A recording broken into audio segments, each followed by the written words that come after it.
Right. And so what you're talking about, stay in your place. Now Sushant Singh Rajput's untimely death by suicide has really opened that Pandora's box as far as Bollywood is concerned. Hmm. Nepotism, favoritism. Hmm. Soon after, Sonu Nigam also took to social media, alleging favoritism in the music industry and alleging that there was a music mafia in place. Do you Yeah. agree with Sonu on that count?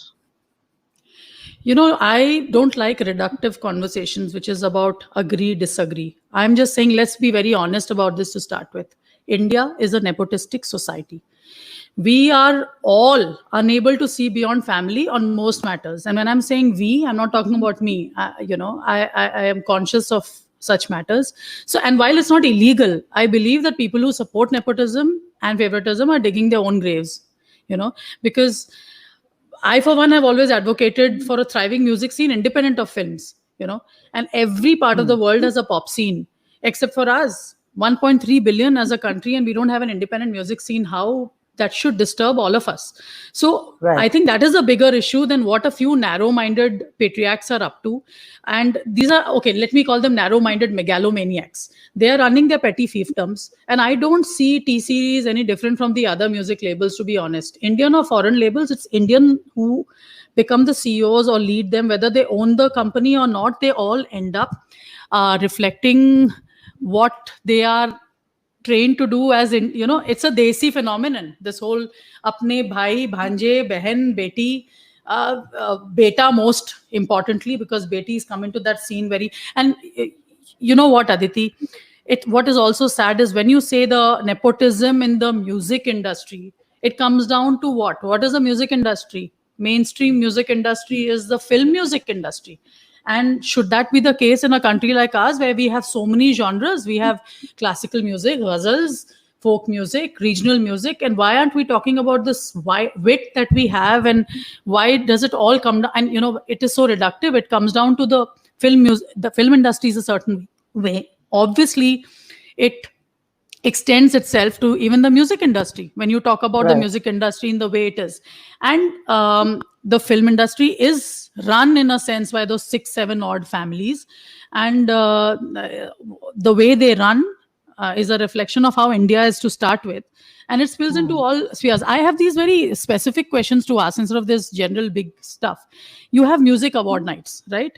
We have had Jima, we've had Mirchi Music Award nights, and some of them have musicians hosting it. I went to this music award nights few years ago. I've stopped attending all those award nights, and there I see a Sonakshi Sinha who was struggling with reading a teleprompter. She's not a musician. She's an actor who should be very adept at learning her dialogues, or she should have at least read the teleprompter before coming. And we all are sitting through a music awards night for 6 hours when it should have gotten over in 2 hours because she hasn't prepared. And I kept thinking, why is it that the audience is okay with this mediocrity? Why is it that the event company hasn't seen, for example, I mean, I look good, I talk, I'm confident, I hold an audience. I can, even if my teleprompter went off, I could, hold an audience's attention. But we have normalized the fact that we don't care for merit and all of this, like a Coldplay, an international huge band. And I saw a lot of articles that Hindustan Times have covered, the sterling lineup for the Coldplay's opening act. What is the lineup before Coldplay, which is an internationally renowned musical band, comes up? Katrina Kaif, Ranveer Singh, Alia Bhatt, Varun, Farhan Akhtar, Sonakshi Sinha, Shraddha Kapoor, and A.R. Rahman, like one exception. Why is it that the media was okay with calling that a sterling lineup? Why is it that the audience is okay with saying, why are film actors miming an act before a actual live band? What kind of culture are we showing to the world, that we don't have live bands worthy, we don't have great musicians who are worthy taking on stage? So there is something messed up in the whole culture of the entertainment industry, where it normalizes such things. And if we don't have that sense of pride where we want to question this at a basic level, when a Dua Lipa or a Katy Perry comes down, what does the whole PR story do? It's like star kids partying with them. Doesn't that trouble us? Is that the news that we want to put out, that a country like ours, musicians of international repute are not meeting up with musicians in our country? For some reason, they Right. want to take selfies with I don't know who, Mananya Pandey or Janvi Kapoor or whoever was invited to the parties, and that's going all around. And in a sense, it's one thing to say that Bollywood is Bollywood. I think all of us right now should hold a end of this, responsibility of saying we need to question things at a very basic level. When we see these mime acts on these television award shows and your reality TV shows, Aditi, none of those music TV reality shows are working. No TRPs are coming in. I was part of Saregama and I know they were struggling. They got Shah Rukh, they got this, they got the best of actors, promoting the films there. The TRPs just won't go up because the audience also somewhere was telling them, where is the music? Where is the craft? Where is all of this? But what do we do next? The next TV reality show, we bring it again, make it into a film promotion. Absolutely.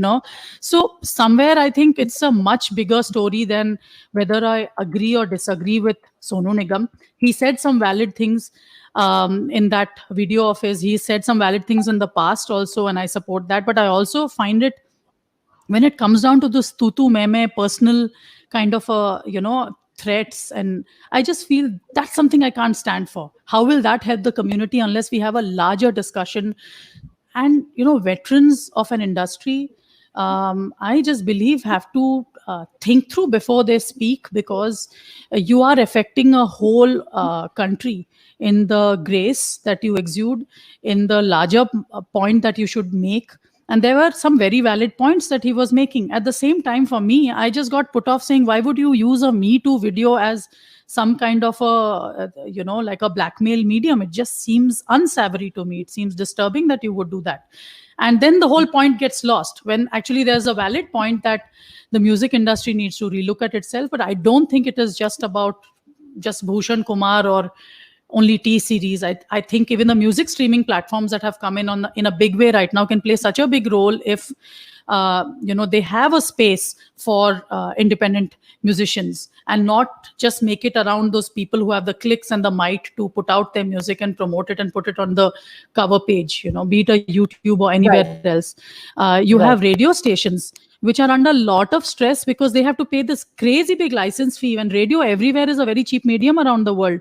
Here the government makes it so difficult that they end up just playing it very safe, because they have to pay such huge license fees to the government that they can't take chances. They can't promote any genre or any artist outside of those 20 remixes that are coming out and which are being promoted and paid for. So right.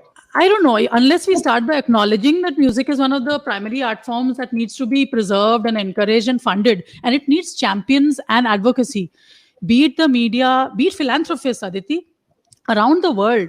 Operas and philharmonic orchestras and all kinds of other music are backed by philanthropists. Here we have film music which needs to deliver, that immediate box office return of selling a film.